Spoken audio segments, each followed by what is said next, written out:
Welcome to JP news. Tirupati జిల్లా తడ సమీపంలోని Shri city 0 point వద్ద శనివారం ఉదయం జరిగిన అగ్ని ప్రమాదం స్థానికంగా తీవ్ర కలకలం రేపింది. శ్రీ సిటీలోని India metal one steel plate processing private limited సంస్థలో విధులు నిర్వహించే సిబ్బందిని తరలిస్తున్న ఎన్బిఎల్టీ ప్రైవేట్ బస్సులో అకస్మాత్తుగా మంటలు చెలరేగాయి. ఉదయం సుమారు 7:50 సమయంలో జాతీయ రహదారి పక్కన బస్సు వెళ్తుండగా ఇంజిన్ భాగం నుండి ఒక్కసారిగా పొగలు రావడం గమనించిన డ్రైవర్ వెంటనే అప్రమత్తమై వాహనాన్ని నిలిపివేశారు.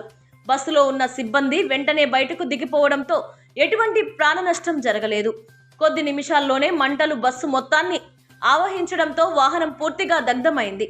సమాచారం అందుకున్న వెంటనే తడ ఎస్ఐ కె కొండప్పనాయుడు తన సిబ్బందితో కలిసి ఘటనా స్థలానికి చేరుకున్నారు. మంటలు తీవ్రతను గమనించి సూలూరుపేట మరియు శ్రీ సిటీ ఫైర్ స్టేషన్లకు సమాచారం అందించగా అగ్నిమాపక యంత్రాలు చేరుకొని మంటలు అదుపులోకి తెచ్చాయి.